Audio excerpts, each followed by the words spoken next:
The blood appeared first, then the contractions.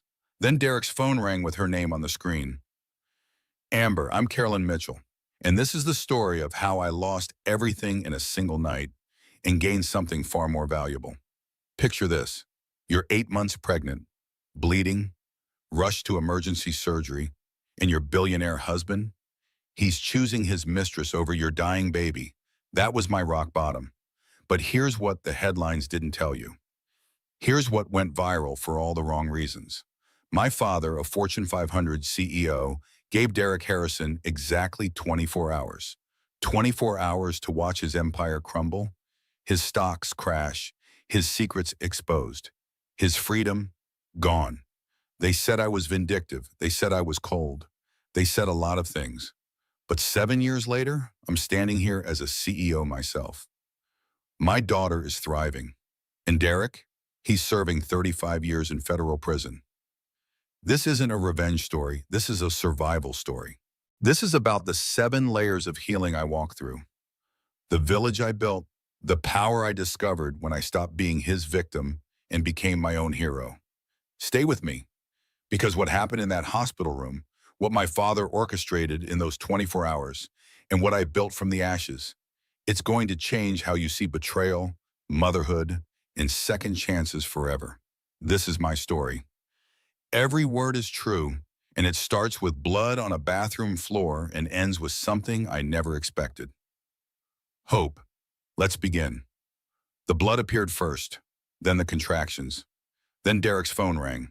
Caroline Mitchell stood in the marble bathroom of their Manhattan penthouse, one hand pressed against the cool counter, the other cradling her 8-month pregnant belly.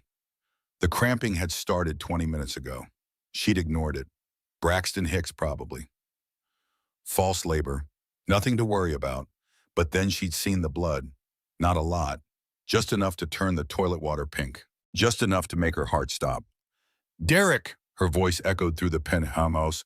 Derek, I need you! She heard him in his study, laughing, that rich, warm laugh that used to make her feel safe. Now it just made her stomach twist. Derek! Louder this time, urgent, footsteps, finally. He appeared in the doorway, phone pressed to his ear, still smiling at whatever the person on the other end had said. Hold on, he said into the phone. Not to her, to them, then to Caroline. What? Something's wrong. I'm bleeding. His smile faded. Barely. Can it wait? I'm on an important call.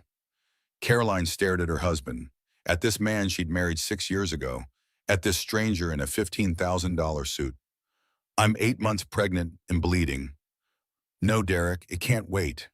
The voice on his phone spoke again. Caroline heard it clearly in the silent bathroom. A woman's voice. Young, familiar. Is everything okay? The voice asked. Amber Sinclair. Derek's marketing director. Derek's face changed, hardened. I'll call you back, he said into the phone.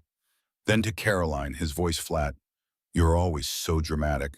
It's probably nothing. Another cramp seized Caroline's abdomen, stronger this time. She gripped the counter, breathing through it. This isn't nothing. I know my body. Something's wrong. Derek checked his watch, the Patek Philippe she'd given him for their 5th anniversary, the one that cost more than most people's cars. Fine. I'll get my keys. Carolyn grabbed her hospital bag, the one she'd packed 3 weeks ago while Derek was away on another business trip. Another trip where he'd come home smelling like unfamiliar perfume and claiming the hotel used new laundry detergent. She was such a fool. They drove through Manhattan in silence. Carolyn timed contractions on her phone. 7 minutes apart, 6, 5. Derek texted. His phone lit up constantly. The name on the screen, A.S. Not even trying to hide it anymore. Derek, who are you texting? Work? During a medical emergency? It's important. Carolyn turned away. Watched the city blur past. She'd lived in Manhattan her whole life. Grew up on the Upper East Side. Went to the best schools. Met Derek at a charity gala when she was 26. He'd been charming, attentive, everything she thought she wanted. When had that changed? They pulled up to the hospital. A contraction hit Caroline as she got out of the car, strong enough to double her over. Derek was already on his phone again. Are you coming? She asked. I'll park and meet you inside. Caroline walked into the emergency room alone. A nurse took one look at her face and rushed over with a wheelchair. How far along? 32 weeks? And you're contracting? Every 5 minutes, and there's blood. The nurse's expression changed. Let's get you upstairs right now. They wheeled Caroline to labor and delivery, strapped monitors to her belly. The baby's heartbeat filled the room. Fast. Too fast. Dr. Elizabeth Grant appeared. Carolyn had seen her for every appointment. Liked her immediately. She was no nonsense, direct. Didn't sugarcoat. Talk to me, Caroline. What's happening? Cramping, bleeding, contractions every 5 minutes. Dr. Grant examined her. Her face went serious. I'm seeing signs of placental abruption. The placenta is separating from the uterine wall. That's what's causing the bleeding. Is the baby okay? Right now, Yemet. The heartbeat is strong, but Caroline, this is serious. We need to monitor you closely. If the abruption worsens, we may need to deliver. I'm only 32 weeks. I know, but right now we watch and wait. Where's your husband? Caroline looked at the door. Empty. Parking. 30 minutes passed, the contractions intensified, the baby's heartbeat fluctuated. High, low, high again. Derek finally appeared. His hair was mussed. His shirt buttoned wrong. Sorry, the parking garage was full. Had to go to the one 3 blocks over. Liar.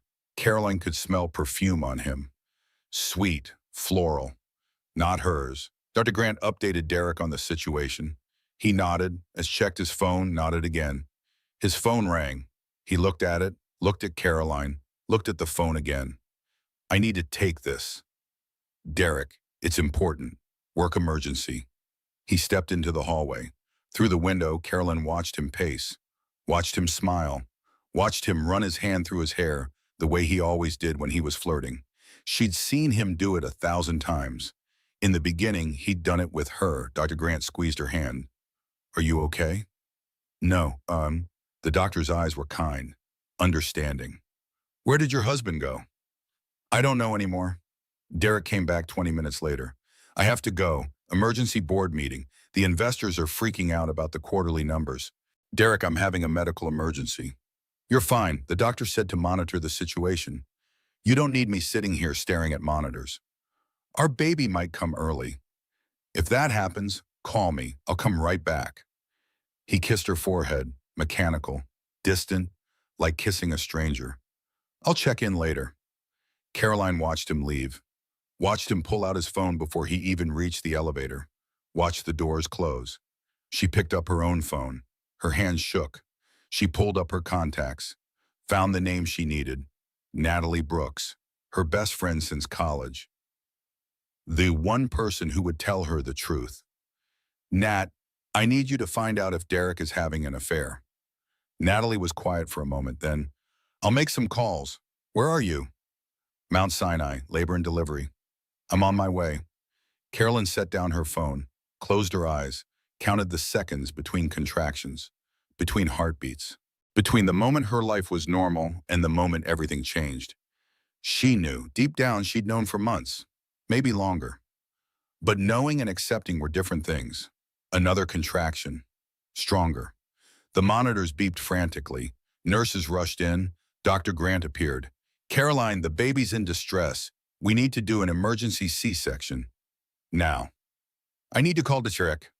She dialed once, twice, 3 times. Voicemail every time.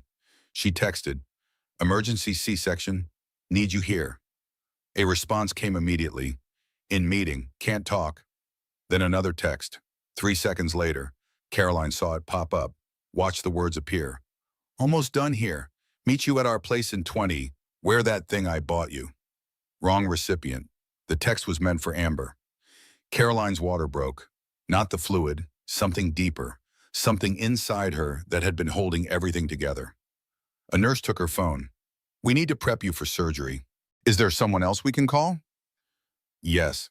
Caroline's voice didn't sound like her own. Flat, empty. Call Natalie Brooks. Tell her to call my father. Tell him everything. They wheeled her toward the operating room. The fluorescent lights blurred above her. The ceiling tiles passed. She counted them. 1, 2, 3, 4. She used to count Derek's heartbeats when they slept pressed together. Back when they slept pressed together. She couldn't remember when they'd stopped. Caroline, we're going to give you a spinal block. You'll be awake for the delivery. She lay on the operating table. Cold. So cold. They arranged a blue curtain across her chest. She couldn't see what they were doing below, just felt pressure, pulling, tugging. I see the head, Dr. Grant said. Almost there, Caroline. Then a sound, the most beautiful sound Caroline had ever heard. A cry, small, indignant, alive. It's a girl, Dr. Grant said. 5 pounds, 6 ounces. She's perfect. They held the baby up, tiny, red, squalling. Caroline started to cry. What's her name? A nurse asked. Caroline looked at her daughter. This tiny person Derek couldn't be bothered to meet. This miracle he'd chosen to miss. Hope. Her name is Hope. They placed Hope on Caroline's chest, skin to skin. The baby's crying stopped. She looked up at Caroline with dark, serious eyes. Hi, baby girl, Caroline whispered. I'm your mama. I'm here. I'm always going to be here. In that moment, with Hope warm against her chest and Derek somewhere across the city with his mistress, Caroline understood something fundamental. She was going to be enough. She had to be. Because no one else was coming. Robert Mitchell arrived like a storm. Carolyn heard him before she saw him. His voice in the hallway, deep, commanding, the voice that ran boardrooms, the voice that made investors tremble. Where is my daughter? The recovery room door opened. Robert strode in, silver hair perfect despite the late hour, wearing a suit that cost what most people made in a month. Behind him, Grace Mitchell moved with quiet elegance, her face pale but composed.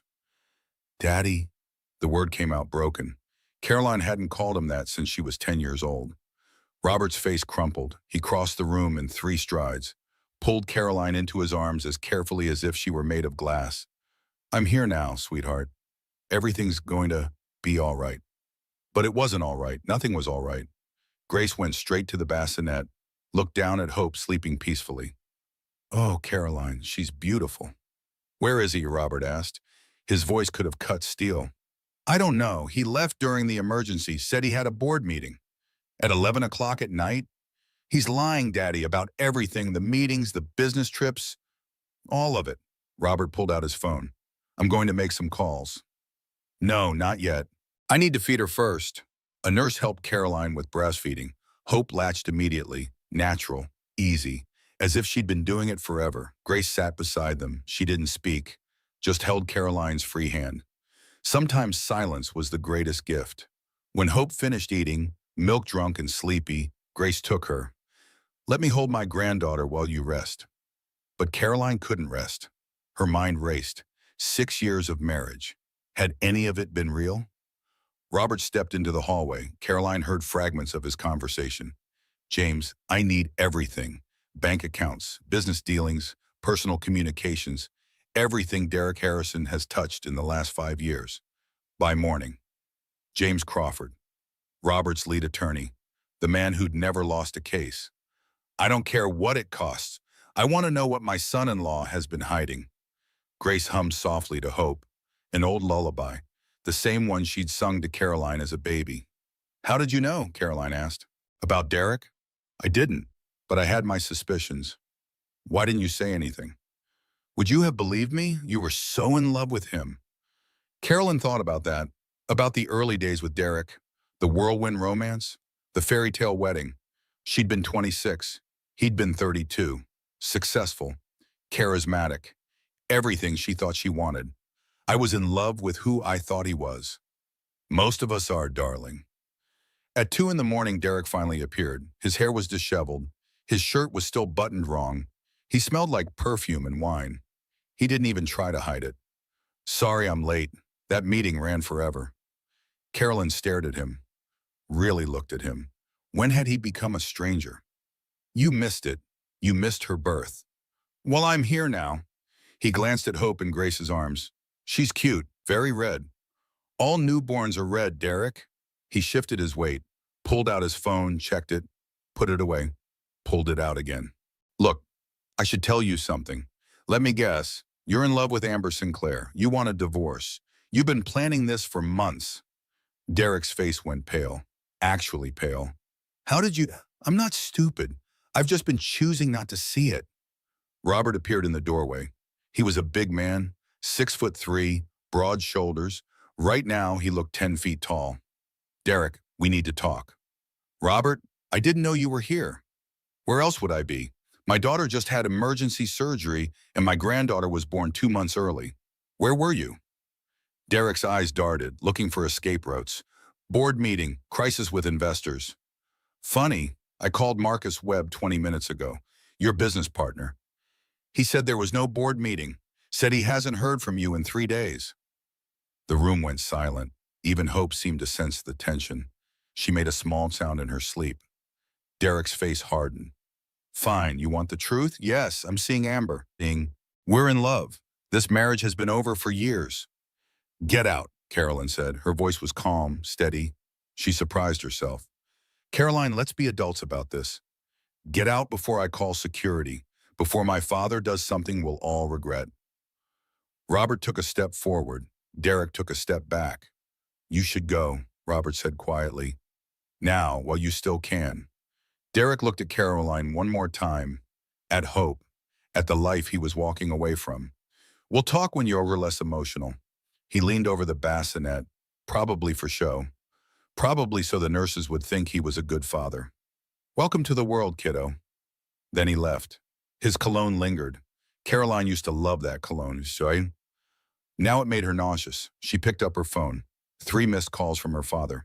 She looked at him now, saw the rage carefully contained behind his businessman's mask. Daddy, what are you going to do? What I should have done the day he married you. Due diligence. What does that mean? It means Derek Harrison is about to learn what happens when you hurt a Mitchell. Grace handed Hope back to Caroline. The baby stirred, opened her dark eyes, looking for her mother. Hi, sweet girl, Caroline whispered. Your daddy just left. He chose someone else over us. But it's okay. We don't need him. We're going to be just fine. Hope yawned, her whole tiny face scrunched up. Carolyn felt something fierce and protective surge through her chest. She'd do anything for this baby. Anything, including destroy the man who'd abandoned them both. Robert made another call. Caroline heard every word. James, I need you at the hospital now. Bring the team. We're going after Derek Harrison for everything he's worth. What did you find? That's what we're about to discover. By dawn, Robert's team had set up in a conference room the hospital made available. 3 lawyers, 2 forensic accountants, a private investigator. Caroline sat among them, Hope sleeping in her arms, watching her father orchestrate revenge. Talk to me, Robert said. What do we have? James spread documents across the table. We pulled preliminary records. There are irregularities, significant ones. What kind of irregularities? Money moving in unusual patterns, offshore accounts, shell corporations, and this. James slid a paper toward Robert. Loan documents signed with Caroline's signature. Caroline looked at the papers, saw her name, her signature. I never signed these. I know, James said gently, but that's your signature, or a very good forgery. He forged my signature? It appears so.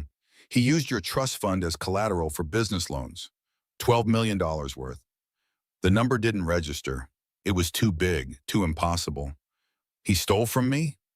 We're still piecing it together, but yes. It looks like he's been systematically draining your accounts and using the money to cover losses in his company. Robert's face was stone. Is Harrison Tech profitable? No, it's hemorrhaging money. Has been for at least 2 years, maybe longer. The investors? Being lied to, falsified reports, inflated numbers. If they knew the truth, they'd pull out immediately. Caroline listened to all this from somewhere far away. She was floating, watching her life implode from a safe distance. Grace touched her arm. Caroline, are you all right? He was using me the whole time, not just cheating, stealing. Yes. And Amber? James pulled up another document. Amber Sinclair, 26 years old, originally from Las Vegas, or so she claims. We're having trouble verifying her background. What does that mean? It means she might not be who she says she is. Robert stood, paced.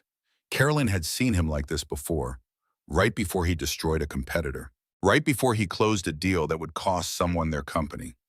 Can we prosecute? Yes, James said. Fraud, forgery, embezzlement. He'd do serious time. No, Caroline said. Everyone turned to look at her. No prosecution. Not yet. I want something else.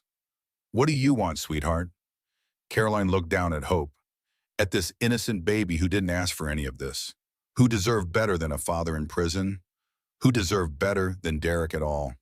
I want him to lose everything, not behind bars, out in the world, watching it crumble, knowing he did this to himself. A slow smile spread across Robert's face. That's my daughter. By 8 in the morning, Robert's team had built their case. Carolyn sat in her hospital bed, Hope nursing peacefully, while her father outlined the plan. I control 30% of Harrison Tech's investor base, Robert said, through my various holdings and partnerships. With evidence of fraud, I can trigger an emergency audit clause. What does that mean? It means the company gets audited immediately by external auditors. They'll find the missing money, the forged documents, the fake reports, everything. And then the investors panic. They pull their money, the stock crashes, Derek's personal assets are called in. How long will this take? Robert checked his watch. 24 hours from the moment we file the paperwork. Caroline thought about this, about Derek somewhere in the city, probably with Amber, probably thinking he'd gotten away with everything. Do it. James pulled out his laptop. I'll file the emergency audit request now. Wait, Caroline held up her hand. I want to know something first. About Amber. Who is she really? The private investigator, a woman named Sarah Collins, opened her tablet. That's a very good question. Amber Sinclair appears to have materialized 3 years ago. Before that, nothing. Oh, everyone has a history. Not her, no college records, no previous employment, no social media older than 3 years. It's like she was born fully formed at 23. What are you saying? I'm saying she's running from something, or hiding, or both. Can you find out what? I'm working on it, but yes, eventually. Good, I want to know everything. James typed something on his laptop, hit enter with a flourish. Done. Emergency audit filed. The clock starts now. 9 in the morning, Derek would be waking up, probably in Amber's apartment, probably happy, probably thinking he'd successfully left his pregnant wife for his mistress with no consequences. He had no idea what was coming. At 9:30, Derek called. Carolyn almost didn't answer, but curiosity won. What the hell is happening? His voice was panicked. Hi, we're being audited, some emergency investor clause I've never heard of. That's strange. Strange? Caroline, this is a disaster. If they audit us, if they find... He stopped himself. Find what, Derek? Silence. Find the money you stole from me? The offshore accounts? The forged documents? More silence. Your father, this is your father, isn't it? He's doing this to punish me. My father is protecting his daughter and granddaughter. Something you should understand. Carolyn, you don't understand. If this audit happens, we're ruined. The company will go under.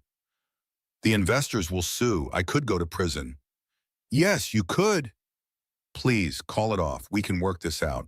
I'll end things with Amber. I'll come home. We can go to counseling. It's too late, Derek. You made your choice when you left me bleeding on our bathroom floor. When you missed Hope's birth for a meeting that didn't exist. When you forged my signature to steal my money. How did you... I know everything. The loans, the fake reports, the offshore accounts, all of it. She could hear him breathing.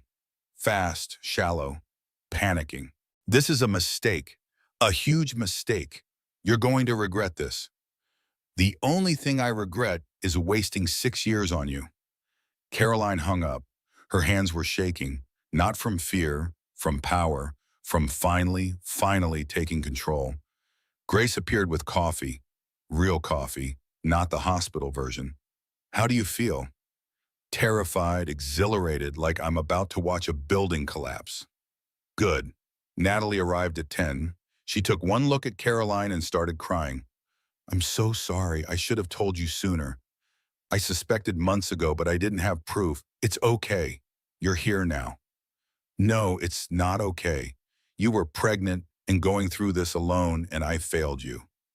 Caroline pulled her best friend into a hug. You didn't fail me. Derek failed me. That's on him. They sat together, Natalie holding Hope while Caroline pumped. This strange new reality of motherhood. Everything happening at once. Crisis and birth and betrayal and feeding schedules. What happens now? Natalie asked. We wait, watch Derek's empire crumble. And after? After I build something new, something real, something that's actually mine. At noon, the first investor pulled out. Caroline watched the news on her phone. Business networks were picking up the story. Harrison Tech under emergency audit, stock down 8% in morning trading. Derek called again. Caroline sent it to voicemail.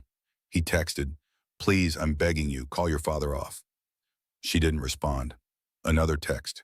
Think about Hope. She deserves a father who isn't in prison. Caroline's blood went cold, using their daughter, their newborn daughter, as leverage. She texted back, Hope deserves a father who shows up. You gave up that right yesterday. At 2 in the afternoon, Marcus Webb called, Derek's business partner. Carolyn almost didn't answer, but something made her. Mrs. Harrison? It's Mitchell now. The divorce papers will be filed by end of day. Oh, I'm sorry, I didn't know. What can I do for you, Marcus? I just wanted you to know I didn't know about any of it. The fraud, the offshore accounts. Derek kept me out of the financial loop for the last 18 months, said he was handling everything. Marcus sounded wrecked, destroyed. My family's money is tied up in this company. My kids' college funds, my retirement. If Harrison Tech goes under, we lose everything. Carolyn remembered Marcus's twins. She'd met them at a company picnic 2 years ago. They'd shown her their rock collection. Asked her about what it was like to live in a penthouse.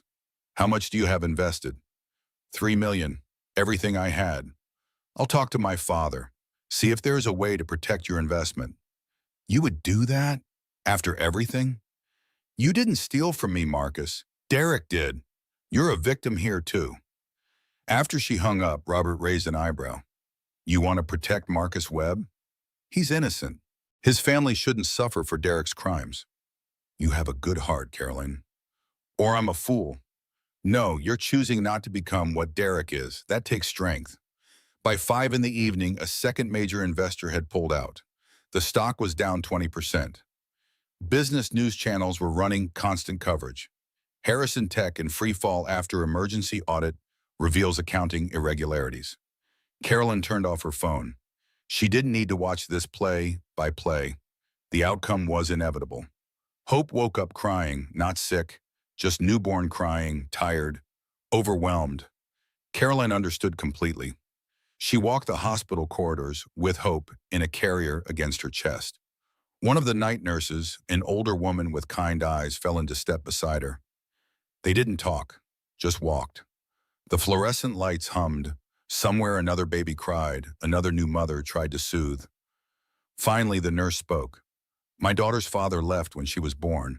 35 years ago, best thing that ever happened to us, turns out. She's a doctor now, graduated top of her class, didn't need his last name or his money to become extraordinary. How did you do it? Alone? I wasn't alone. I had my mother, my sisters, my friends. You build a village. You let them help. You survive. And then one day you realize you're not just surviving anymore. You're thriving.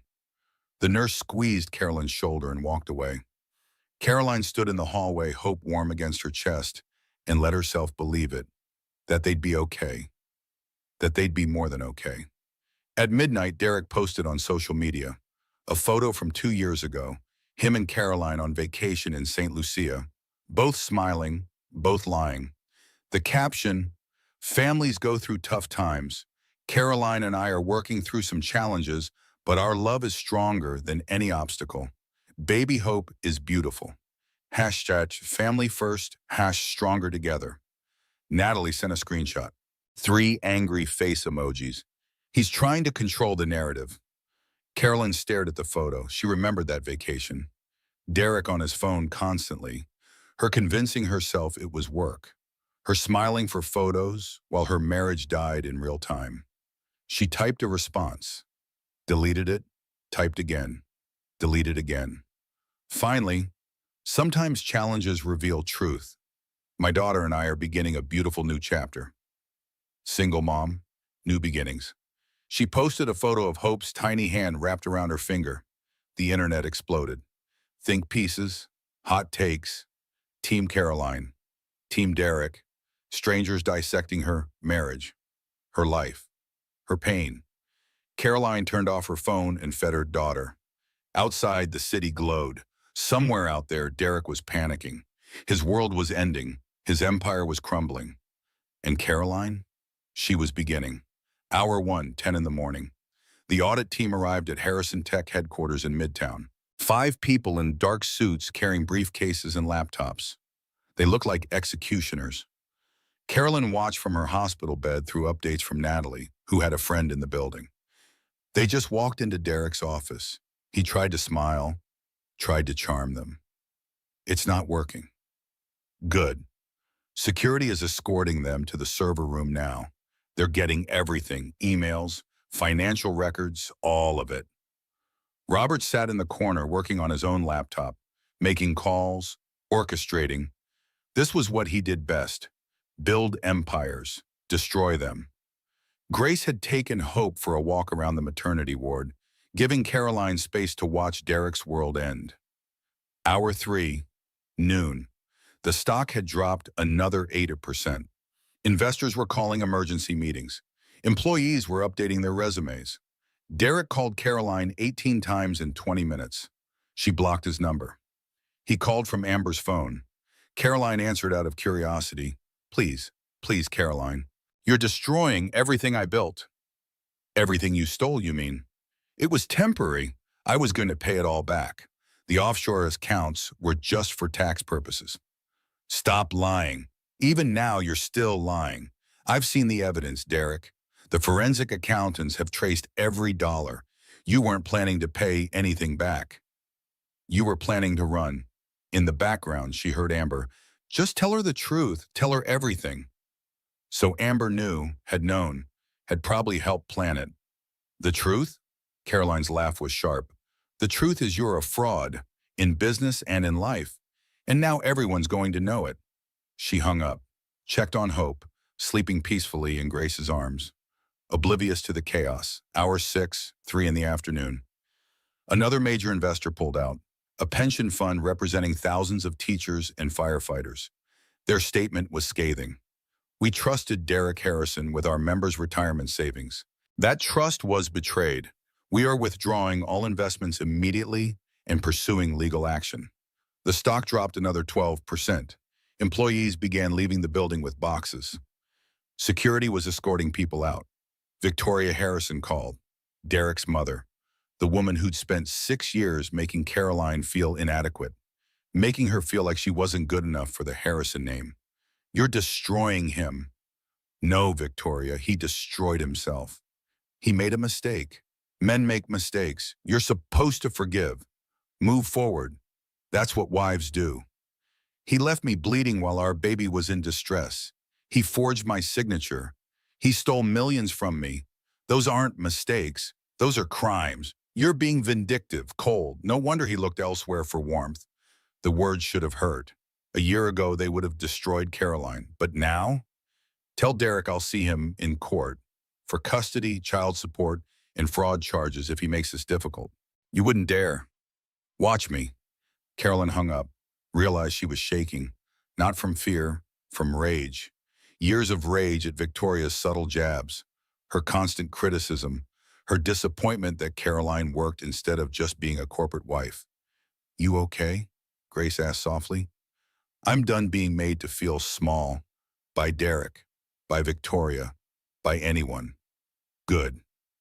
Hour 9, 6 in the evening, the audit team found the offshore accounts, $6 million hidden under shell corporations in the Cayman Islands. Amber's name was all over the paperwork. She set them up, James explained. She has the technical expertise, background in finance, or so she claims. We're still trying to verify her credentials. So she's not just the mistress. No, she's a co-conspirator, possibly the architect. Carolyn processed this. Derek thought he was so smart, thought he was seducing Amber. Meanwhile, she was using him. What else did they find? The proprietary technology Derek's been bragging about. The AI algorithm that was going to revolutionize data analytics. Yes? It doesn't exist. Never existed. The demo videos were fake. The client testimonials were fabricated. He sold investors on vaporware. So it's all a lie. From top to bottom. Hour 12, midnight. Caroline couldn't sleep. She walked the hospital corridor with hope, counting steps. 100, 200, 300. Her phone buzzed. A message from an unknown number. This is Elizabeth. I was married to the tech CEO in Silicon Valley that Amber Sinclair scammed 3 years ago. I saw the news. I wanted you to know you're not alone. She's done this before. She'll do it again. Unless someone stops her. Carolyn texted back, "Tell me everything." Elizabeth called immediately. Her voice was tired, sad, familiar. My ex-husband met Amber at a conference. She was using a different name then, Rachel Song. She was his assistant, young, beautiful, attentive. Within 6 months, they were having an affair. And the money? She convinced him to set up offshore accounts, to hide assets from me in case of divorce, except she was hiding them for herself. By the time anyone figured it out, she'd disappeared with $4 million. Did he go to prison? 7 years, he's still in. Amber was never caught, never charged. She just vanished and reinvented herself. As Amber Sinclair. I guess so. When I saw Derek Harrison's photo with her, I knew. Same woman, different name, same scheme. Why didn't you report this? I tried, but she was gone. No evidence, no proof. My ex-husband took the fall alone. Carolyn felt something shift. This wasn't just about Derek. This was bigger. Would you testify, if it came to that? Yes, absolutely. That woman destroyed my family. My kids lost their father. We lost our home. Everything. If I can help put her away, I will. Thank you. After the call, Carolyn sat in the dark. Hope slept against her chest. The city hummed below. Derek wasn't just a cheater. He was a victim too, and a perpetrator. Both at once, but Caroline? She was going to be the one who stopped this cycle. Hour 16, 4 in the morning. Derek posted on social media again. This time a rant. I'm being targeted by vindictive forces who want to destroy my company. This is corporate sabotage. A coordinated attack by competitors who fear innovation. The truth will come out. Justice will prevail. Hashtag stay strong, fight back. The comments were brutal. Dude, you abandoned your pregnant wife. Justice you stole from investors. The only thing being destroyed is your reputation. Carolyn read through them, felt nothing. Derek was desperate, flailing, losing. Hour 20, 8 in the morning, the audit team presented their preliminary findings. James read them aloud in the hospital conference room. Systematic fraud dating back at least 3 years. Forged signatures on multiple documents. False financial reports submitted to investors. Money laundering through offshore accounts. Attempted flight risk. Tickets were purchased for Derek Harrison and Amber Sinclair to Montenegro for tomorrow. Tomorrow, Carolyn felt sick. He was going to leave before Hope was even born. Yes. So Derek had been planning his exit all along. The marriage, the pregnancy, all of it just details to tie up before he disappeared with Amber and Carolyn's money. What happens now? Carolyn asked. Now, no. Robert stood. Now Derek Harrison gets arrested. Hour 23, 11 in the morning. Caroline signed divorce papers. Natalie had rushed them through. Emergency filing based on abandonment and fraud. By 5 this afternoon, you'll be legally separated, Natalie explained. His debts become only his debts. Your assets are protected. What about Hope? Sole custody pending final divorce. Given the circumstances, no judge will give Derek visitation rights. Not while he's facing criminal charges. Caroline signed her name, her real name. Carolyn Mitchell, not Harrison. Never Harrison again. Hour 24, 3 in the afternoon. 2 federal agents walked into Harrison Tech headquarters. They carried badges, handcuffs, an arrest warrant. Derek was in his office with his lawyer, probably being told how bad things were, probably still thinking he could charm his way out. The agents didn't knock, just walked in. Derek William Harrison? Yes? You're under arrest for securities fraud, wire fraud, money laundering, and forgery. You have the right to remain silent. The perp walk was captured by every news camera in the city. Derek in handcuffs, head down, no more designer suits, no more Patek Philippe, just shame. Amber was arrested at her apartment 20 minutes later. She looked more angry than scared, like she couldn't believe she'd been caught. Carolyn watched the news coverage from her hospital bed. Hope was nursing. Grace sat beside her. Robert stood by the window. "How do you feel?" Grace asked. "Empty, vindicated, sad, relieved, everything. That's normal." On the TV, a reporter was interviewing employees leaving Harrison Tech. They were angry, scared, unemployed. "This isn't fair," one young man said.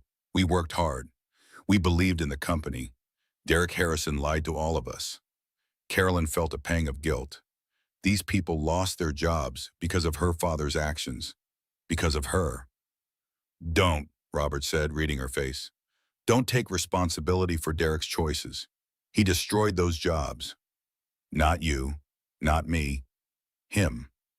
"I know, but no buts. You're choosing to feel guilty because you're a good person. Derek never felt guilty once, remember that." The news showed Derek being led into a police station. Victoria was there, crying, trying to push through reporters to reach her son. Caroline almost felt sorry for her. Almost. Her phone rang. Unknown number. She answered. "Ms. Mitchell, this is Detective Sarah Collins. I'm with the Financial Crimes Unit. I need to ask you some questions about your husband, ex-husband, about his business dealings." "Of course. Can I come to the hospital? This won't take long." "Yes, come now." While Caroline waited, she held Hope, counted her fingers, her toes, memorized her face. One day Hope would ask about her father, about why he wasn't in her life. Caroline would have to explain, would have to find words to describe betrayal to a child. But not today. Today, Hope just needed to be held, fed, loved. That Caroline could do. The 24-hour clock had run out. Derek's empire was gone. His freedom, pending trial. His wife divorced. His daughter, someone he'd have to earn the right to know. And Caroline? She was finally free. Detective Sarah Collins arrived at noon with a briefcase and a sympathetic expression. "Ms. Mitchell, thank you for seeing me. Call me Caroline." They sat in a quiet corner of the maternity ward. Hope slept in her bassinet between them. The detective kept glancing at the baby, her expression softening. "How old?" "3 days. She's beautiful. I'm sorry you're going through this with a newborn." "Me too." Detective Collins opened her briefcase, pulled out files, photos, documents. "I need to walk you through what we've found. Some of it is going to be difficult to hear." "I'm listening." Derek Harrison met Amber Sinclair 2 years ago at a cryptocurrency conference in Miami. According to witnesses, she approached him, started a conversation about blockchain technology. They exchanged contact information. 2 years ago, we were celebrating our 4th anniversary. Yes. Within 3 months, she was working at Harrison Tech as marketing director, a position Derek created specifically for her. "I remember he said she was brilliant, had fresh ideas." "She had experience, certainly, just not the kind he thought." Detective Collins slid a photo across. Amber, but younger. Different hair, different name tag at a conference. "This is Rachel Song, Las Vegas, 5 years ago. She worked for a real estate mogul. Had an affair with him. Convinced him to hide assets offshore. Disappeared with $3.2 million. Carolyn stared at the photo. "So she's done this before. At least twice that we know of. There might be more. She's very good at disappearing. Very good at reinventing herself." "And Derek?" "Derek researched her. We found his search history. He looked up Rachel Song, found articles about the Las Vegas case, knew exactly who she was when he hired her." The words didn't make sense at first. Carolyn turned them over in her mind. "He sought her out, knowing she was a con artist?" "Yes. We believe he wanted to learn from her. how to hide money, how to commit fraud, how to disappear. So he wasn't seduced, he was recruiting. That's our working theory. Caroline felt something inside her shift. The last piece of sympathy she'd held for Derek evaporated. He wasn't a victim. He was a willing participant, a student learning from a master criminal. What happens now? Derek is being held without bail, flight risk. Amber is also being held. Her lawyer is trying to flip, wants to testify against Derek in exchange for a reduced sentence. Will it work? Probably. The evidence against her is overwhelming. But if she cooperates, she might get 20 years instead of 40. That's not enough. I agree, but it's better than her walking free. After Detective Collins left, Caroline sat with hope, thought about the last 6 years. Had Derek ever loved her? Or was she always just a mark, a source of money to fund his schemes? Natalie arrived with coffee and legal documents. Divorce papers are filed. Preliminary custody hearing is in 2 weeks. Given the circumstances, it's a formality. And the fraud charges? The DA is building a case. Trial probably won't start for 6 months, maybe longer. So this isn't over. No, but the worst is behind you. Carolyn wanted to believe that. That afternoon, Victoria appeared. No warning, just walked into the room like she owned it. Grace stood immediately. You need to leave. I need to speak with my daughter-in-law. Ex-daughter-in-law. The divorce papers were filed yesterday. Victoria looked smaller than Caroline remembered. Older. Her perfect hair wasn't perfect. Her makeup was smudged. They arrested my son. I know. You did this. No, Victoria, Derek did this. To himself, to his investors, to me. He made mistakes. Stop. Caroline's voice was sharp. Hope startled. Caroline softened her tone. Stop calling them mistakes. He committed crimes. Multiple crimes over years. He forged my signature, stole my money, lied to thousands of people. That's not a mistake. That's a pattern. Victoria's face crumbled. For the first time, Caroline saw past the imperious mother-in-law, saw just a mother scared for her son. What's going to happen to him?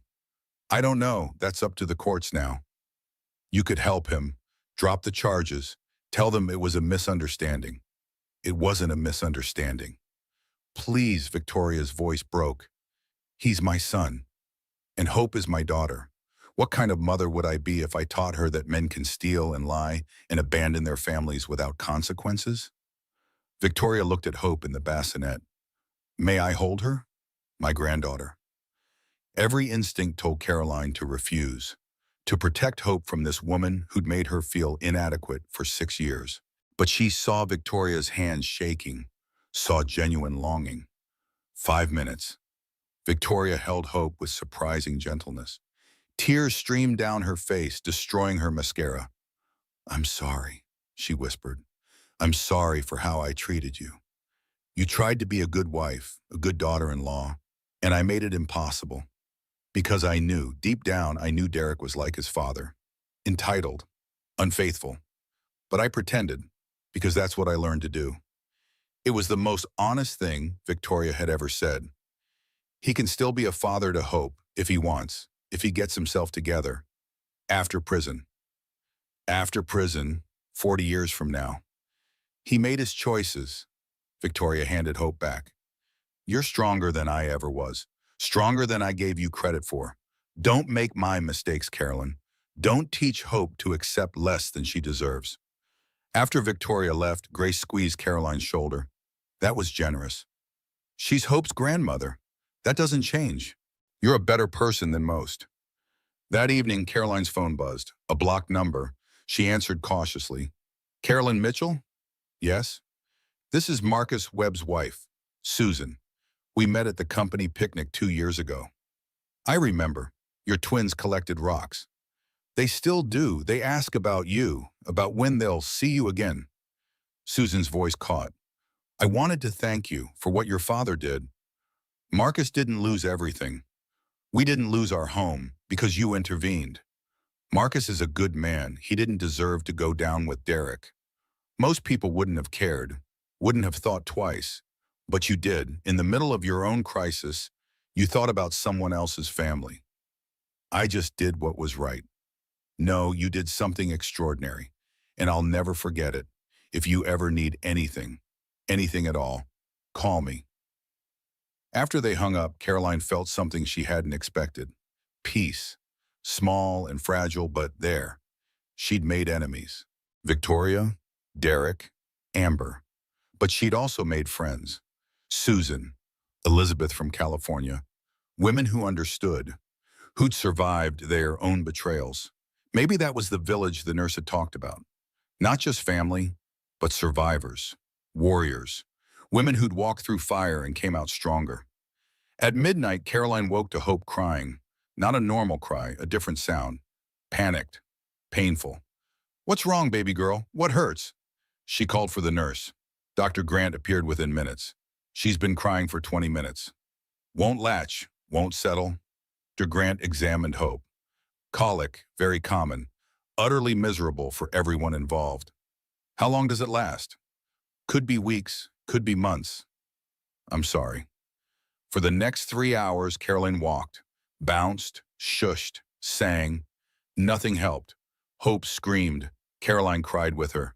This was motherhood, the part no one talked about, the impossible parts, the lonely 3 a.m. Moments when you do anything to make your baby stop hurting and nothing works. Grace found them at 4 in the morning, took Hope without a word. "Go sleep, I've got her." "She won't take a bottle." "Then I'll pump and feed her. You need rest." Carolyn slept for 6 hours, woke to sunlight and her mother humming in the rocking chair. Hope, peaceful against Grace's chest. "How did you do it?" Carolyn asked. "Raise me alone while Dad worked 100-hour weeks?" "Village. I had my mother, my sisters, friends. You can't do this alone, Caroline." "But I am alone." "No, you have me, your father, Natalie. Susan just called, wants to visit. You have a village. You just need to let them in." On the 5th day, they discharged Caroline from the hospital. She stood in the doorway of her room, Hope in her arms, terrified. "I don't know how to do this." "No one does," Grace said. "You just do it, one day at a time, 1 hour at a time, one feeding at a time." They drove to the penthouse. Caroline's childhood bodyguard, now retired, had been rehired by Robert. He carried bags, opened doors, stood watch. The penthouse felt different. Derek's things were gone. His study was empty, his closet bare. Even his smell had faded. Only Caroline's things remained, and Hope's nursery. Soft yellow walls, a crib, a changing table, a rocking chair. "When did you do this?"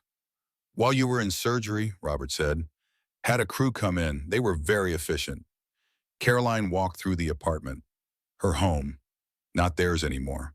Just hers and Hope's. In the kitchen, someone had stocked the refrigerator, prepared meals in labeled containers, heat and eat instructions on everything. "Grace is doing," Robert explained. "She organized a meal train, different friend every day for the next month." "I don't deserve this." "Yes, you do. You deserve help. You deserve support. You deserve to not have to think about dinner while you're learning to keep a tiny human alive." That night, Caroline sat on her balcony. Hope slept in a carrier against her chest. The city sparkled below. Somewhere out there, Derek sat in a cell, Amber in another. And Caroline? She was here, breathing, surviving, beginning. Her phone buzzed. A message from Natalie. "Derek's preliminary hearing is tomorrow. Want me to go?" "No, I don't need to see him. Just send me the details afterward." She turned off her phone, held Hope close, counted her breaths. 1, 2, 3, 4. Hope's heartbeat against hers. Steady, strong, real. This was what mattered. Not revenge, not justice, this tiny person who needed her. Everything else could wait. The preliminary hearing happened without Caroline. She stayed home, fed Hope, changed diapers, learned the impossible rhythm of newborn life. Natalie sent updates via text. Derek looked terrible. Prison jumpsuit, no bail again. Judge called him a flight risk. Amber's lawyer made the flip official. She's testifying against him.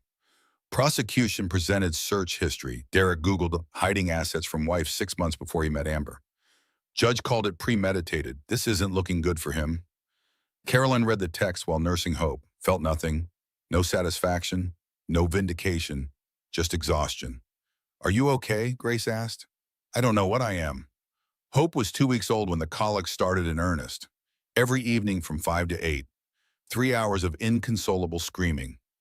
Nothing helped, not nursing, not rocking, not singing, not desperation. Carolyn walked miles in her penthouse, counted steps, 100, 500, 1,000. Hope screamed the entire time. I'm sorry, baby girl. I'm so sorry. I don't know how to help you. On the worst night, Caroline called her mother at 2 in the morning. I can't do this. She won't stop crying. Nothing I do helps. I'm failing her. Meanwhile, Grace was at the penthouse in 20 minutes, took Hope without a word. Go sleep. I've got her. But sleep, that's an order. Carolyn slept for 8 hours straight, woke to silence, ran to the nursery. Grace sat in the rocking chair. Hope slept peacefully in her arms. How? I didn't do anything different. Sometimes babies just need to cry, and sometimes mothers need to rest. I should be able to handle this. Alone while recovering from major surgery, while processing the destruction of your marriage? No, Caroline, you shouldn't. No one could. 3 weeks post-birth, Caroline got medical clearance. She could drive, exercise, live normally, except nothing was normal. She took Hope to Robert's office. Everyone went crazy. The entire executive floor wanted to hold the baby. She's so tiny. Look at her hands. She has your eyes, Caroline. Robert watched from his office doorway, smiling, actually smiling. Caroline's father didn't smile often. They love her, he said. She's easy to love. In Robert's office, Caroline finally asked the question she'd been avoiding. How bad is it, financially, for me? Robert opened a folder. Derek liquidated 70% of your trust before we caught him. $8.4 million. We might recover some through the fraud case, but it'll take years. So I have. $4 million plus the penthouse, plus your settlement from your old consulting firm, about $2 million. $6 million. To most people, incredible wealth. To Caroline, who grew up with compound interest in diversified portfolios, a fraction of what she'd expected. Can I support Hope? Put her through college? Yes, comfortably, but not without working. Your trust income won't cover your lifestyle. I don't want that lifestyle anymore. I want something real. What does that mean? It means I'm going back to work, really working, not just being a corporate wife, actually building something. Robert's smile widened. That's my daughter. 4 weeks post-birth. Hope smiled for the first time. Really smiled. Not gas. A real smile. Caroline cried, grabbed her phone to call Derek, stopped herself. He didn't get this. Didn't get any of this. He'd chosen to miss everything. She called Natalie instead. Then her parents. Sent the video to Susan Webb. To Elizabeth in California. To everyone who'd shown up. That was family, not biology, not obligation, choice. Showing up, being there. Carolyn started reaching out to former clients. The responses were mixed. We'd love to work with you, but our board is concerned about the publicity. Let's wait until after the trial. You're brilliant, Caroline, but you're too controversial right now. One response was different, from Patricia Sullivan, CEO of Sullivan Pharmaceuticals. Come to my office. Let's talk. Patricia was 70, white hair, sharp eyes. She'd built a pharmaceutical empire from a single patent 40 years ago.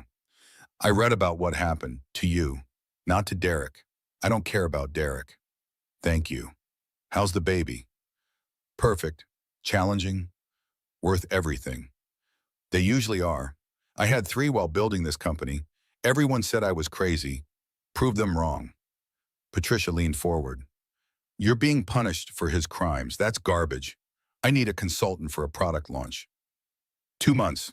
Can you handle it? Caroline thought about sleepless nights, colic, nursing every 2 hours. I'll need flexibility. Might need to bring Hope to meetings, work odd hours. Done. We'll make it work. Women have been told we can't have both for too long. Let's prove them wrong. When do I start? Monday. Hope was 8 weeks old. Carolyn picked out clothes for her first day back at work. Nothing fit. Her body had changed. Created life. Fed life. Survived trauma. She ordered new clothes online. Larger sizes. Comfortable cuts. Clothes for a mother. A consultant. A survivor. Monday morning, Caroline dressed in navy pants and a soft sweater. Hope in a carrier. Diaper bag packed. Patricia's assistant showed them to a lactation room. Beautiful. Comfortable chair. Locking door. Desk with monitors. Mrs. Sullivan meditates here sometimes. Says it's the quietest room in the building. Hope slept while Caroline worked. 3 hours of focus, strategy, problem solving. Using her brain for something other than diaper changes. She felt human, professional, capable. At lunch, Patricia brought salads to the lactation room. They ate while Hope nursed. Can I ask you something personal? Sure. Why did you stay with him so long? The signs must have been there. Carolyn had asked herself this 1,000 times. I loved who I thought he was. It took time to realize that person never existed. And now? Now I'm focused on hope, on building something real, something that's mine. The contract was 2 months. Caroline threw herself into it, worked during naps, took calls while nursing, learned to function on 4 hours of sleep. The product launch was successful. Trade publications credited Caroline's strategy, her name trending for the right reasons. 3 new clients reached out, then 5, then 10. I think you need to make this official, Natalie said. Reform your consulting firm. Mitchell Consulting. Not Harrison Consulting. Never Harrison again. Month 4, Derek's trial began. Caroline didn't attend. Watch the news instead. Former tech CEO Derek Harrison trial begins. Prosecution claims systematic fraud spanning 3 years. Amber Sinclair testifies against former lover. The trial lasted 2 weeks. Caroline worked, raised hope, built her business. Derek's trial was background noise, someone else's problem. The jury deliberated for 6 hours. Guilty, all counts. Sentencing scheduled for 3 weeks later. Victoria called. Victoria, will you come to the sentencing so he can see her? See Hope? Carolyn looked at her daughter, 4 months old, holding her head up, reaching for toys, becoming a person. Why should I? So someday you can tell Hope you tried, that you gave him a chance. Carolyn hated that Victoria was right. 1 visit, supervised, after sentencing, if he wants it. 3 weeks later, Caroline walked into the courthouse for the first time, Hope in a carrier against her chest. Grace beside her, Robert standing guard. The courtroom was packed. Media, victims, employees, lives Derek had destroyed. Derek was brought in. Prison jumpsuit, no designer clothes. He'd lost weight, looked older. His eyes found Caroline, found Hope. He mouthed something. I'm sorry. Caroline's face stayed neutral. She'd practiced in the mirror. The judge entered. Everyone stood. In the matter of the United States versus Derek William Harrison, the charges were read. 17 counts of fraud, 4 counts of forgery, 3 counts of money laundering, 2 counts of obstruction of justice. Each guilty verdict repeated. Hammered home. Victim impact statements. Investors who lost retirement savings. Employees who lost careers. Marcus Webb speaking about trust betrayed. Then Derek's lawyer, pleading for leniency, mental health issues, toxic relationship, desire to know his daughter. The judge was unmoved. Mr. Harrison, do you have anything to say? Derek stood. His voice shook. Your Honor, I take full responsibility. I betrayed everyone who believed in me. I hurt everyone who loved me. I destroyed my family for greed and ego. He turned toward Caroline.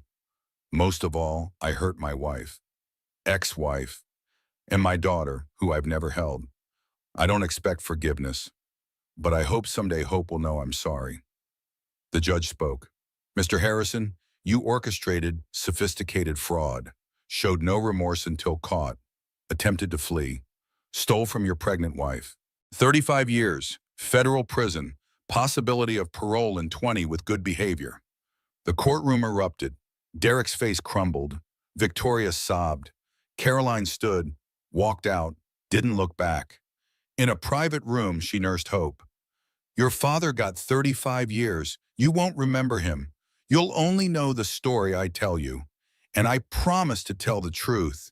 So you never make the same mistakes. Hope's eyes drifted closed. Milk drunk, peaceful. A knock. Victoria. May I come in? Carolyn nodded. Victoria sat, aged 10 years and 6 months. I wanted to see her before I leave. Where are you going? Back to Connecticut, selling the apartment. Can't afford it. Derek's legal bills destroyed our savings. Caroline should have felt vindictive. Didn't. Just felt sad. You can visit Hope through proper channels, scheduled times, but there are rules. No talking badly about me. No making Hope feel guilty. No manipulation. Thank you. Victoria looked at Hope. She has your mouth, your nose. She's lucky. Better to look like you. It was the kindest thing Victoria had ever said. After Victoria left, Carolyn sat alone with Hope, processing. 35 years. Hope would be 35 when Derek got out. A grown woman, maybe with children of her own. Derek would miss everything. First steps, first words, every milestone. He chose this. Outside, media swarmed. Caroline's security created a path. Ms. Mitchell, how do you feel? What's next for you? She stopped, looked at the cameras. My daughter was born in crisis. Her father chose not to be there. He chose fraud over family. Today he faced consequences. I'm grateful for justice, but I'm not celebrating. A little girl will grow up without her father. That's tragic, even when it's deserved. She paused. What's next? Raising my daughter? Building my business? Living honestly? That's more than enough. She walked away. The clip went viral. Poised. Graceful. Remarkable composure. Carolyn didn't read them. She went home, ordered Thai food, danced with Hope. They were both terrible dancers. It was perfect. The next morning, Patricia called. I have a proposition. Merge Mitchell Consulting with the Billionaire Strategy Division. You'd run it, full autonomy, equity stake. I just started my firm 4 months ago, and you've already outgrown it. You need infrastructure. I can provide it. I need flexibility for Hope. Done. Women have been told we can't have both for too long. Let's prove them wrong. Carolyn looked at Hope, at this tiny person who changed everything. Let's do it. 6 months after Derek's sentencing, Hope said her first word. Mama. Not Dada. She'd never say Dada to Derek. That ship had sailed. But Mama. That was real. Carolyn recorded it, sent it to everyone who mattered. Her village. Patricia texted back. Best word ever, first of many brilliant things she'll say. Mitchell Strategy Division launched officially. 5 consultants, all women, all mothers, all brilliant women who'd been told they couldn't have both career and family. We're proving them wrong, Carolyn told her team. Together, the office had 3 lactation rooms, flexible hours, remote work options, sick kid policy that didn't punish parents. Patricia watched from the sidelines. You're changing the industry. I'm just making it possible for women to exist in it. Hope turned one. Caroline threw a party, small, just family and close friends, pink balloons, smash cake that Hope demolished with joy. Victoria came, brought a stuffed elephant too big for any room. The gesture was genuine. She looks happy, Victoria said. She is. So do you. Carolyn realized it was true. She was happy, not despite everything, because of what she'd built from ashes. Marcus and Susan Webb came with their twins. The boys played with Hope gently, made her laugh. Susan pulled Caroline aside. Thank you for everything, for protecting Marcus, for showing us what grace looks like. He didn't deserve to suffer for Derek's crimes. Still, you had every reason to be bitter, to want everyone connected to Derek to suffer. But you chose kindness. Carolyn watched Hope giggling. I'm raising a daughter in a world that's going to be hard enough. I want her to see me choose kindness when I can, boundaries when I must, and the wisdom to know the difference. After everyone left, Caroline sat on the floor, wrapping paper everywhere. Hope exhausted in her high chair, frosting in her hair. 1 year ago, she was 8 months pregnant, discovering the affair, being rushed into surgery, her world ending. Now, a new world existed. She'd built it from nothing. Hope babbled. Not words yet, but sounds, communication, trying. Carolyn cried, happy tears, grateful tears, survivor tears. Month 14, an investigator called. We recovered $3 million from one of Derek's offshore accounts. What do you want me to do with it? Carolyn thought. She could keep it, restore what Derek took. Set up a fund for the employees who lost jobs when Harrison Tech collapsed. Distribute based on length of employment and salary loss. That's generous. It's just. The news leaked. Carolyn Mitchell shares recovered funds with victims. The comments were different now. This is what class looks like. She could have kept it, chose to help others. Derek Harrison never deserved her. Carolyn didn't read them. Too busy working and too busy raising hope. Too busy living. Month 18. Caroline was asked to speak at a women's business conference.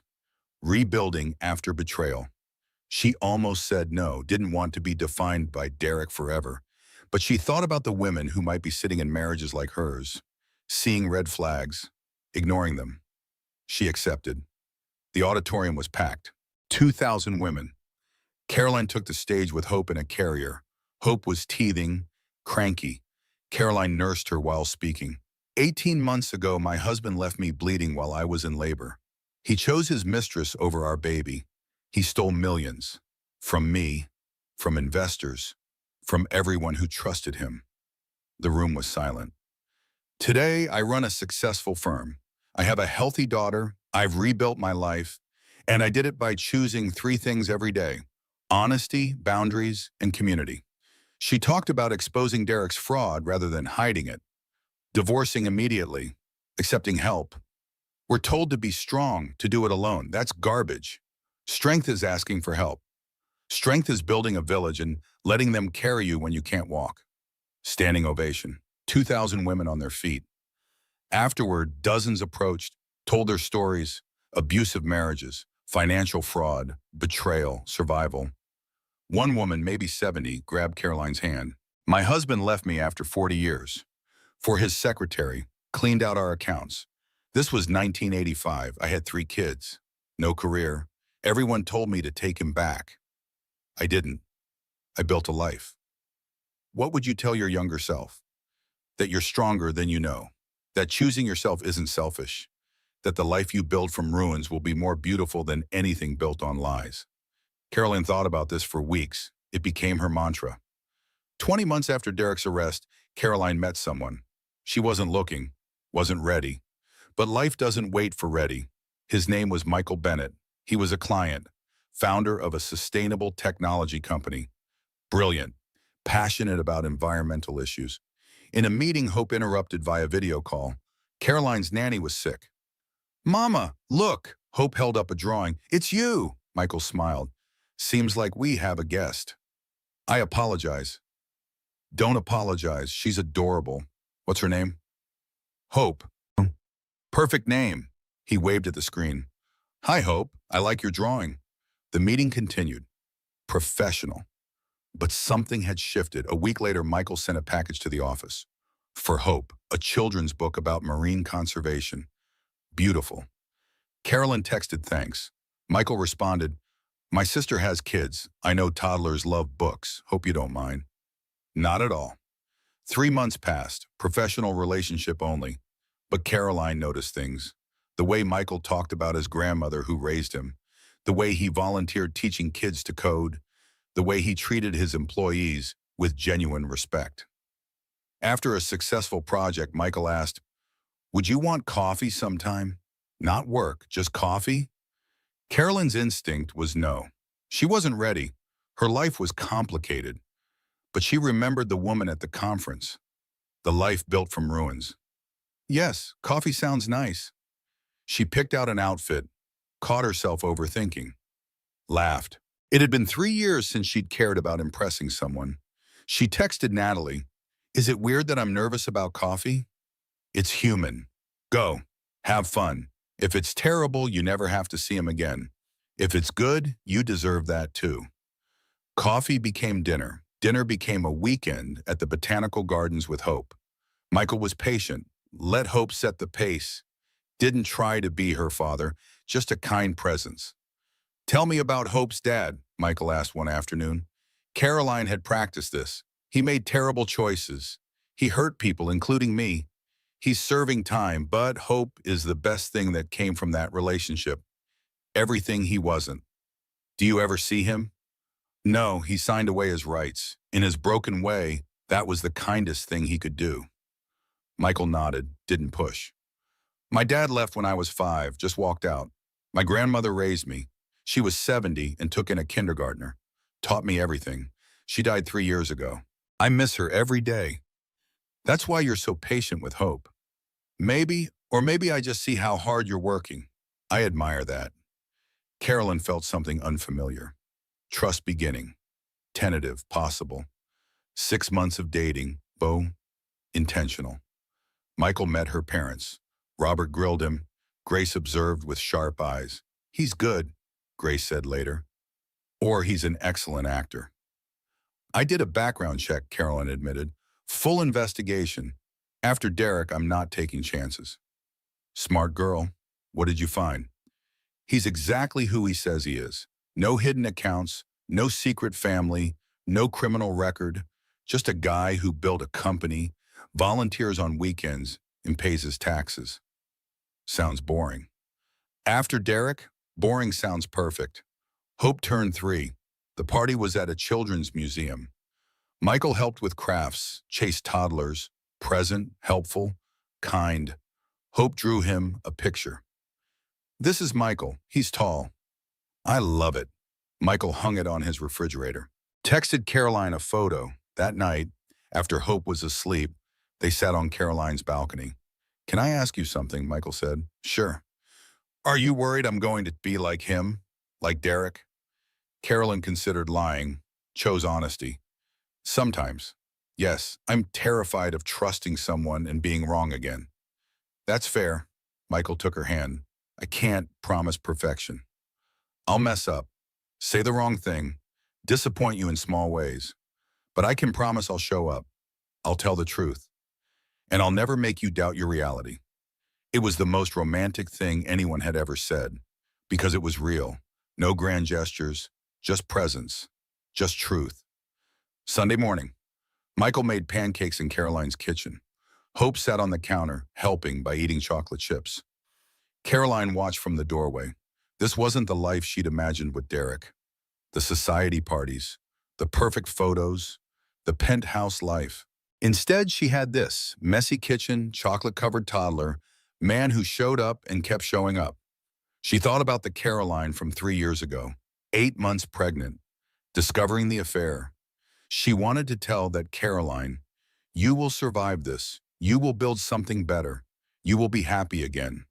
But that Caroline couldn't have believed it. Sometimes you have to walk through fire to know you're fireproof. Hope started preschool. Carolyn cried on the first day. Michael held her hand in the parking lot. She's ready. I know, I'm not. You're not supposed to be. That's what makes you a good mom. Mitchell Strategy Division won a major industry award. Caroline gave the acceptance speech, thanked her team, her family. Patricia didn't mention Derek's name once. Someone asked, how did you rebuild after your ex-husband's scandal? Caroline smiled. By realizing I was never defined by his actions, only by my own. Next question. The room applauded. Victoria sent a text. I watched your speech. You were magnificent. Hope is lucky to have you. Caroline texted back, thank you. Want to come to Hope's preschool holiday show next week? I'd love that. 6 months later, Michael proposed at the Botanical Gardens. Hope was with them, picking flowers. He got down on one knee. Hope immediately mimicked him, giggling. Carolyn Mitchell, you're the strongest person I know. You've taught me about resilience and grace and courage. I love you. I love Hope. I want to build a life with you. Not because you need me, but because we choose each other every day. Will you marry me? Caroline looked at him. At Hope, jumping with flowers. at the life she'd built from ashes. Yes, they married 6 months later, small ceremony, family and close friends. Hope was the flower girl, white dress, throwing petals with abandon. Robert walked Caroline down the aisle, whispered, "I'm proud of you, not for finding someone new, for knowing your worth and refusing to settle." "Thanks, Daddy." At the reception, Patricia gave a toast. 3 years ago, Carolyn walked into my office after one of the most public betrayals in recent memory. She had a 2-month-old baby, a shattered reputation, and every reason to give up. Instead, she built an empire. Not just a business, a community. She changed how our industry treats working mothers. Caroline, you've inspired us all. To your happiness, to new beginnings, to choosing better. Everyone raised their glasses. That night, Hope stayed with Grace and Robert. Caroline and Michael were alone in their hotel room. "Tired?" Michael asked. "Exhausted, happy, complete." "Any regrets?" Caroline thought about Derek, about the 6 years with him, the pain of discovery, the fury of betrayal, the long road to recovery. "No, not anymore. That chapter had to happen so this one could begin." Morning, Caroline woke in Michael's arms, sunlight through curtains. She heard Hope's laugh from the adjoining suite. She got up, joined them for breakfast. Hope ran to her. "Mama, Grandpa bought me croissants." 4 years old, brilliant, funny, loved. Robert winked over Hope's head. Grace poured coffee. Michael joined them, rumpled and warm. This was family, not the perfect magazine version Caroline once wanted.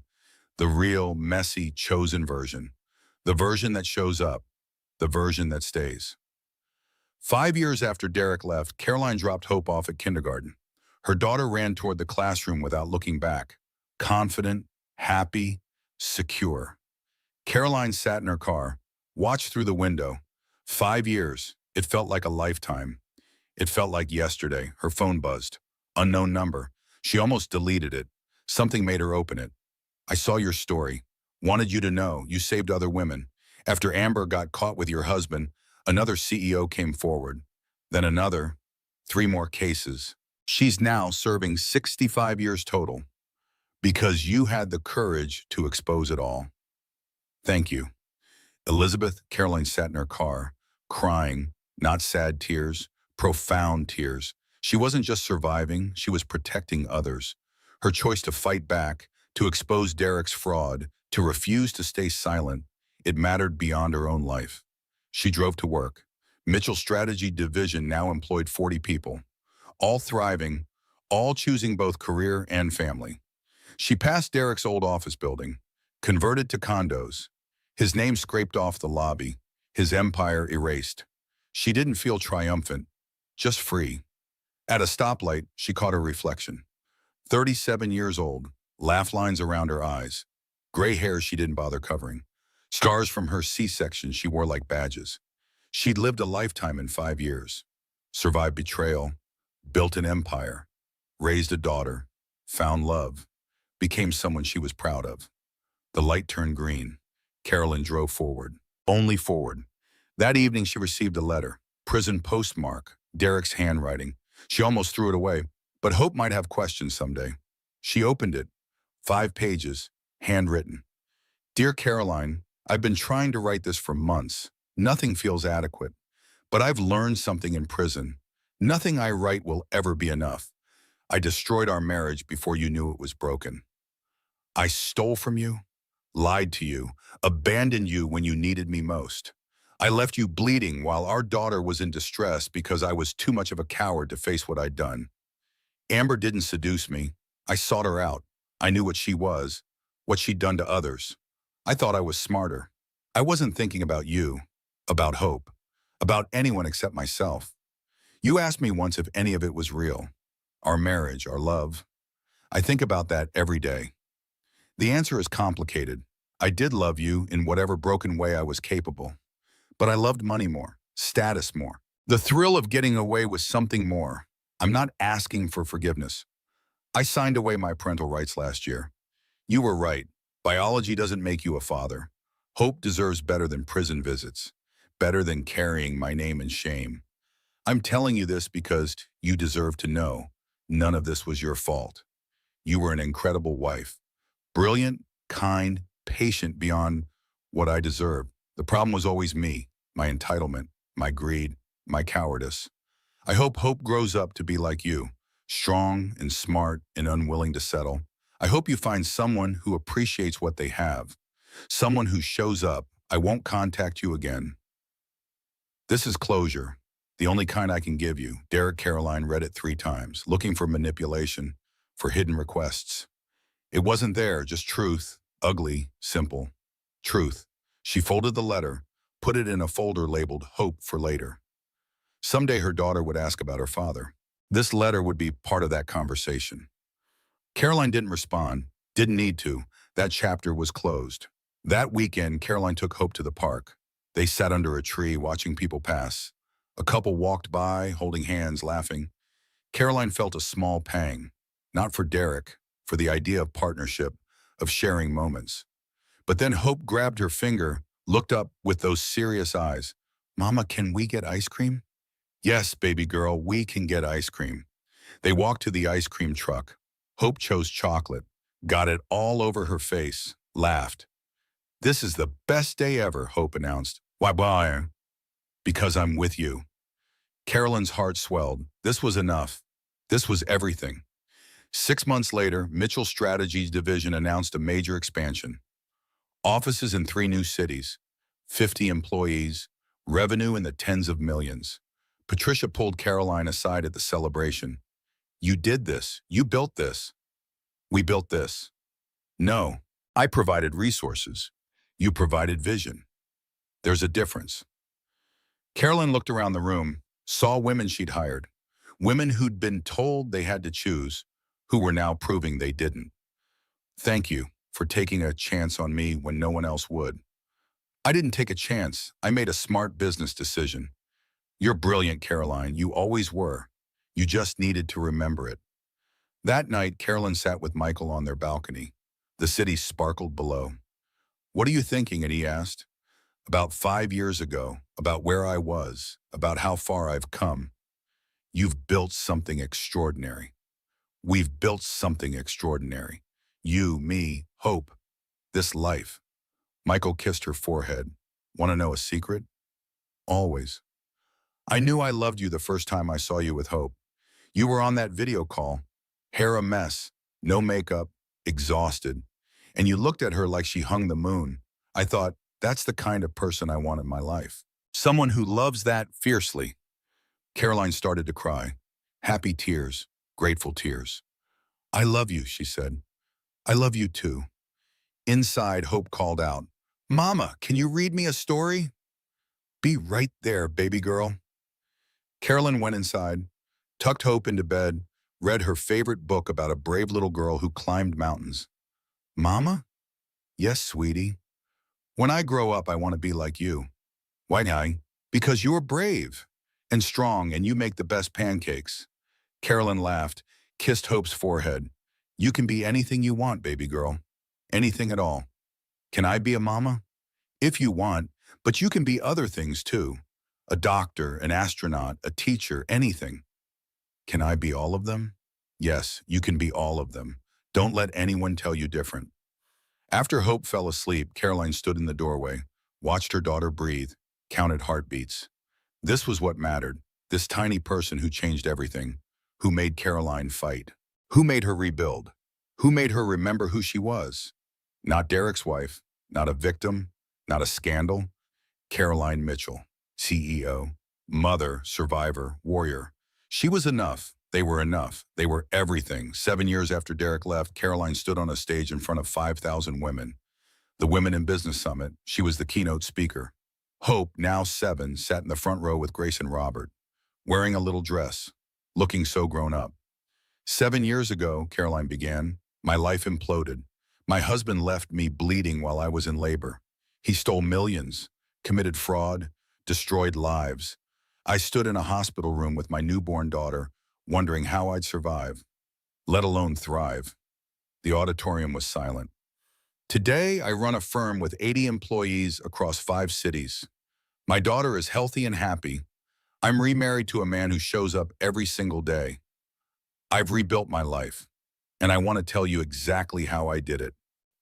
She talked about the 7 layers of healing: surface shock, recognition pain, memory flooding, anger rising, deep vulnerability, quiet strength, transformed power. You have to feel all of it, she said. You can't skip the pain. You can't bypass the anger. You have to walk through every layer. But here's what I learned. On the other side of that pain is power, real power, the kind that comes from knowing you survived, the kind that comes from choosing yourself. She talked about building a village, about accepting help, about creating companies that support mothers instead of punishing them. We're told we can't have it all. That's a lie designed to keep us small. We can have it all. We just need to build systems that support us instead of sabotaging us. Standing ovation, 5,000 women on their feet. Afterward, hundreds approached, told their stories, asked for advice, thanked her for speaking truth. One young woman, maybe 25, grabbed Caroline's hand. My husband is cheating. I know he is. Everyone tells me to ignore it, to focus on keeping my family together, but I don't want to. Does that make me a bad person? No, it makes you smart. Listen to that voice. It's telling you the truth. What if I'm wrong? Then you have a conversation, set boundaries, make decisions. But if you're right, you'll have saved yourself years of pain. Trust yourself. The woman hugged her. Thank you. That evening, Caroline had dinner with her family. Michael, Hope, her parents, Natalie, Patricia, Susan and Marcus Webb, Victoria. An unlikely family, built from ashes, chosen, real. Victoria pulled Caroline aside. I'm proud of you. I don't know if I've ever said that, but I am. Thank you. Derek writes to me sometimes, from prison. He asks about Hope. What do you tell him? The truth? That she's brilliant, that she looks like you, that she's happy, that she doesn't ask about him. Does that hurt him? Yes, but it should. He made his choices. Later, Caroline tucked Hope into bed. Her daughter was getting too big for tucking, but she still let Caroline do it. Mama? Yes, baby. Someone at school asked about my dad, where he is. I didn't know what to say. Caroline took a breath. They'd talked about this before, but Hope was getting older, understanding more. What did you say? I said he made bad choices and had to go away. Is that right? Yes, that's exactly right. Do I have to be sad about it? No, you don't have to feel anything you don't feel. Some kids have 2 parents, some have 1. Some have grandparents or aunts or uncles. Family looks different for everyone. I have you and Michael and Grandma and Grandpa. That's a lot. Yes, baby girl, that's a lot. Am I lucky? Caroline thought about this, about luck versus choice, about what she'd built from devastation. Yes, you're lucky, but not because of who you have, because of who you are. You're kind and smart and brave. That's not luck. That's you. Hope smiled. I love you, Mama. I love you too, baby girl. More than anything. After Hope fell asleep, Caroline and Michael sat on their balcony. The city glowed below. What are you thinking? Michael asked. About Derek? About whether I should let him have contact with Hope when he gets out. When does he get out? 15 more years, with good behavior. So Hope will be 22. Yes, an adult, old enough to make her own choices. What do you want to do? Carolyn thought about this, about forgiveness versus boundaries, about Hope's future. I want to tell her the truth, give her Derek's letter when she's old enough. Let her decide if she wants contact. But I won't force it, won't guilt her. Her relationship with her father is her choice, not mine. That's fair. Is it? I destroyed him, his life, his company, everything. No, he destroyed himself. You just refused to go down with him. There's a difference. Caroline leaned against Michael. Let herself be held. Let herself rest. Do you ever regret it? Michael asked. Marrying me? Taking on a ready-made family? Never, do you? Never. Hope is the best thing that ever happened to me. Besides you. Inside, Hope called out, Mama, I had a bad dream. Carolyn went to her, held her, sang softly until she fell back asleep. This was motherhood, the midnight wake-ups, the bad dreams, the constant worry, the fierce love. She wouldn't trade it for anything. 10 years after Derek left, Carolyn received a call from the prison. Mr. Mitchell, this is Warden Roberts from FCI Cumberland. I'm calling about Derek Harrison. Carolyn's heart stopped. Is he okay? He's fine, but he's asked permission to send you something, fine. A letter. We have to ask for your consent before forwarding it. What does it say? I haven't read it. That's between you and him. But he says it's important. Send it. The letter arrived 3 days later, 1 page. Derek's handwriting, shakier now. Caroline, I read about your keynote at the Women in Business Summit. A guard showed me the article. You're changing the world, making it better. I'm proud of you. I know I have no right to be, but I am. I also read that Hope is doing well, that she's happy. That's all I ever wanted for her. For you, I'm not asking for anything. Not forgiveness, not contact, not redemption I don't deserve. I just wanted you to know you were right. About everything. About me, about what I was, about what I could have been if I'd chosen differently. Thank you for protecting Hope from me, for giving her a real father in Michael, for showing her what real love looks like. I hope you're happy. I hope you're free. I hope you never think about me at all. Derek Caroline read it twice. Felt nothing. No anger, no satisfaction, no pain, just indifference. She put the letter in Hope's folder. Maybe someday her daughter would want to read it. Maybe not. Either way, Caroline was done carrying Derek's story. She had her own story now, her own empire, her own family, her own life, and it was beautiful. 15 years after Derek left, Hope graduated from college. Stanford, like her mother. Top of her class, like her mother. She double majored in business and computer science. Already had 3 job offers. Already had plans to change the world. At graduation, Hope found Caroline in the crowd. I did it, Mama. You did it, baby girl. They hugged, both crying, both laughing. Thank you, Hope said, for everything, for raising me alone, for showing me what strength looks like, for building a company that lets you be my mom and a CEO, for all of it. You did the hard part. You're brilliant. You're going to change the world. I learned from the best. That evening at dinner, Hope made an announcement. I've decided which job to take. I'm going to work at Mitchell Strategy, if you'll have me. Carolyn's heart swelled. You don't have to do that. You have other offers. I know, but I want to. I want to learn from you, to help build what you started, to continue your legacy. Are you sure? Completely. Carolyn looked at her daughter, at this brilliant, confident, kind young woman, at everything she'd become. Then welcome to the team. 20 years after Derek left, Caroline stood in her office. Hope worked 2 floors down. Michael ran his own company. Her parents were retired, traveling the world. Victoria had passed the year before. Peacefully, she'd spent her last years being a good grandmother to Hope, making amends for her earlier failures. Carolyn was 52, silver streaks in her hair, lines around her eyes, scars on her body, wisdom in her soul. Her phone rang. Unknown number. Ms. Mitchell, this is FCI Cumberland. Derek Harrison is being released next month, parole. Good behavior. He asked me to let you know. In case Hope wants to see him? Yes. I'll ask her. It's her choice.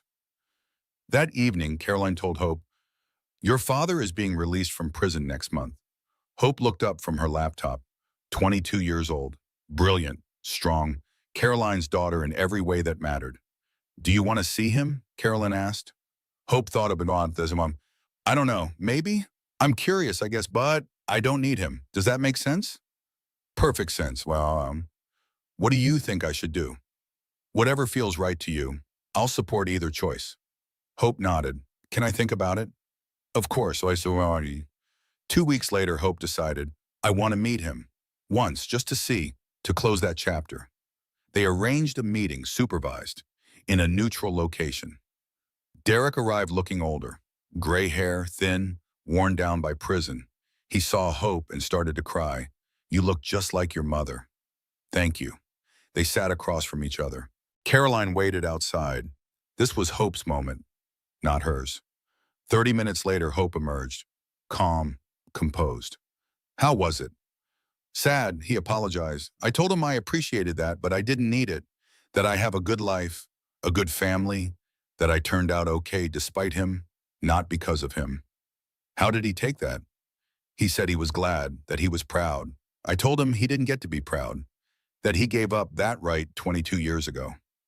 Do you want to see him again? No, I got what I needed, closure, confirmation that I didn't miss out on anything important. He's just a man who made terrible choices, not a villain, not a victim, just a man. Carolyn hugged her daughter. I'm so proud of you. I learned from the best.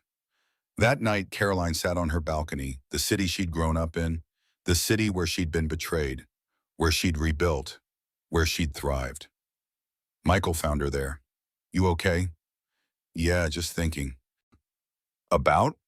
About how 22 years ago I thought my life was ending, thought Derek leaving was the worst thing that could happen. And now? Now I know it was the best thing. If he hadn't left, I would never have become who I am. Hope wouldn't be who she is. I wouldn't have you. I wouldn't have any of this. No regrets? Not one. That chapter had to happen so this one could exist. Michael kissed her. I love you. I love you too. Inside, Hope was on a video call with her team, planning a new project, leading, building, creating. Carolyn watched her daughter, saw herself, saw Grace, saw generations of strong women who'd survived, who'd thrived, who'd refused to be broken. This was her legacy. Not the money Derek stole, not the company he destroyed, not the scandal or the pain or the betrayal. This, hope, strength, resilience, the knowledge that you could walk through fire and come out forged in steel instead of reduced to ash. The light turned green. Caroline drove forward, only forward, always forward. The past didn't own her anymore. The future was hers to write, and she was just getting started. So that's my story, from a bleeding bathroom floor to a boardroom, from betrayal to breakthrough, from victim to victory. But here's the thing, I didn't share this story just for me. I shared it for the woman listening right now who's seeing red flags and ignoring them, for the mother who thinks she has to choose between her career and her child, for anyone who's ever been told they can't have both, can't start over, can't rebuild. You can. If this story resonated with you, if you saw yourself somewhere in my journey, I'd love for you to hit that like button. It tells me these stories matter, that truth matters. Drop a comment below.